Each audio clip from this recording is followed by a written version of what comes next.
પાલનપુરમાં જર્જરિત ઇમારતો અને જોખમી હોર્ડિંગ્સ મુદ્દે સ્થાનિકોમાં ભારે રોષ જોવા મળી રહ્યો છે। ત્યારે ચોમાસામાં ભારે પવન કે વરસાદને કારણે મોટી હોનારત સર્જાય તેવી સ્થિતિ ઊભી થઈ છે। ભૂતકાળમાં સ્લેબ ધરાશયી થયો હોવાની ઘટના આવી છતાં પણ તંત્ર માત્ર નોટિસો આપીને સંતોષ માની રહ્યું છે। સ્થાનિકો આ જોખમી હોર્ડિંગ્સ અને જર્જરિત ઇમારતોને વહેલી તકે દૂર કરવાની માંગ કરી રહ્યા છે।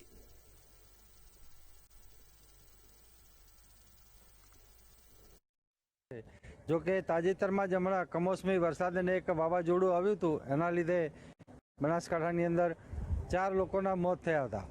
ઝાડ પડવાથી અને હોર્ડિંગ્સ પણ પડવાથી આ લોકોના મોત થયેલા છે। ત્યારે પાલનપુરની અંદર તો કોમ્પિટિશનમાં જોવા જઈએ તો મોટા બિલ્ડિંગો ઉપર એટલા બધા હોર્ડિંગ્સો મોટા લાગેલા છે।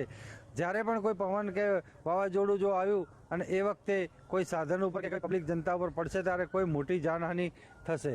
તાજેતરમાં જ હમણાં પાલનપુરમાં એક ટાવર પણ પડી ગયો હતો। એટલે આવા હોર્ડિંગ્સો તાત્કાલિક દૂર કરવા જોઈએ।